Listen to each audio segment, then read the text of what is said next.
آج ہم دنیا کے 3 سب سے بڑے بحرانوں کو سمجھنے کی کوشش کریں گے: یورپ، مشرق وسطیٰ اور مشرقی ایشیا میں جو کچھ ہو رہا ہے۔ اب یہ بحران الگ الگ نہیں ہیں بلکہ آپس میں جڑے ہوئے ہیں۔ ہم سیاسی سائنسدان جان میرزہائمر کے ایک فریم ورک کا استعمال کرتے ہوئے دیکھیں گے کہ یہ سب کیسے ایک دوسرے سے منسلک ہیں اور دنیا کو کس طرف لے کر جا رہے ہیں۔ تو آئیے اس پیچیدہ تصویر کو کھولتے ہیں۔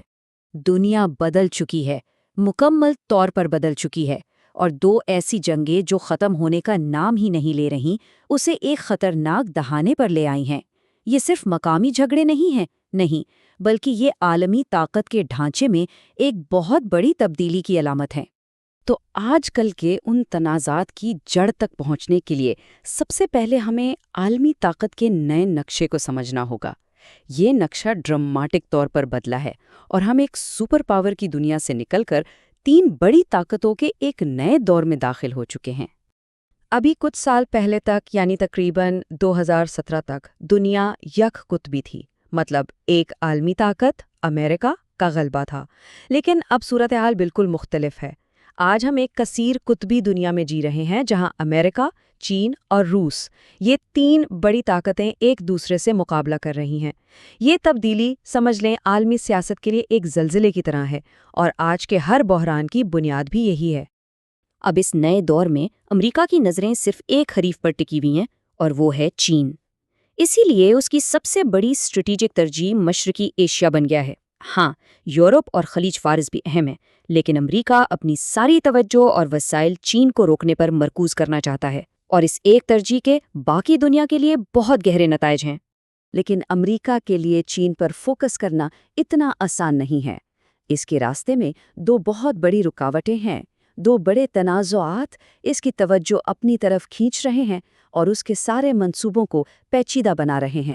یہ الفاظ ایک زہریلا سیکیورٹی ماحول، یورپ اور مشرق وسطیٰ کی آج کی صورتحال کو بالکل ٹھیک بیان کرتے ہیں۔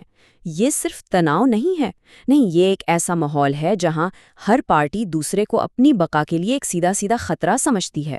سوال یہ ہے کہ یہ تنازعات حل کیوں نہیں ہو پاتے؟ اس کی وجہ ایک خطرناک منطق ہے۔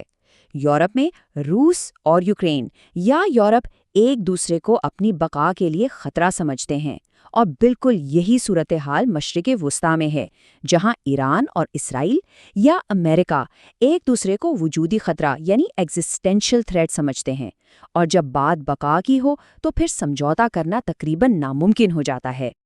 اور یہیں سے امریکی پالیسی میں ایک بہت بڑی تبدیلی سامنے آتی ہے۔ پینٹاگون کی ایک اہم شخصیت ایلبرٹ کولبی کی ایک حالیہ تقریر نے ایک بالکل نئی حکمت عملی کا انکشاف کیا ہے، جسے ہم ذمہ داری منتقل کرنا یا بک پاسنگ کہہ سکتے ہیں۔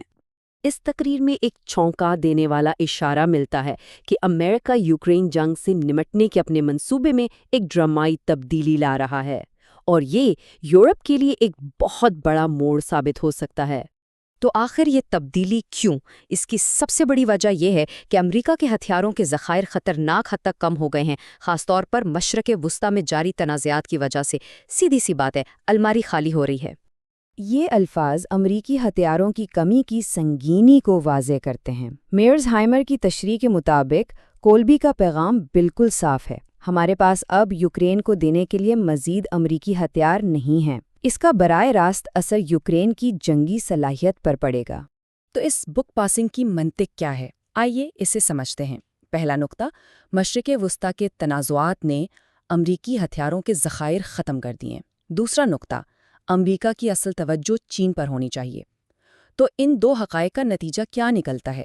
تیسرا نقطہ، یوکرین کی جنگ کا فوجی بوجھ اب یورپ پر منتقل کرنا ہوگا۔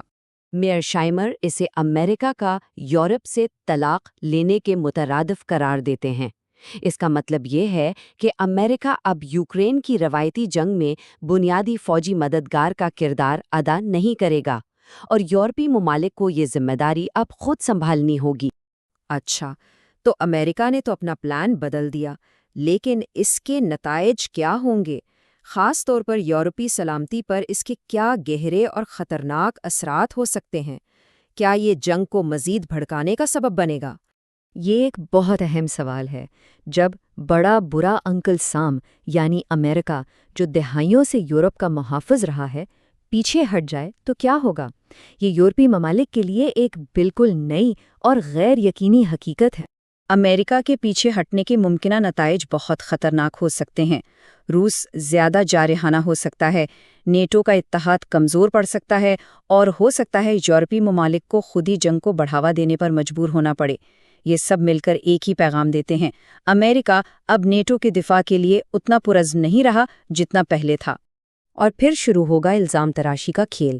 اگر یوکرین جنگ ہارتا ہے تو اس کا الزام ناکارہ یورپیوں پر ڈالا جا سکتا ہے، جس سے نیٹو اتحاد میں گہری دراڑیں پڑ جائیں گی اور یہ مزید کمزور ہو جائے گا۔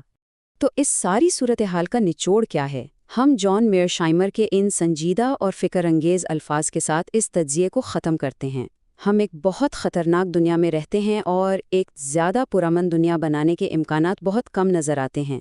یہ ایک ایسی حقیقت ہے جو ہم سب کو سوچنے پر مجبور کرتی ہے۔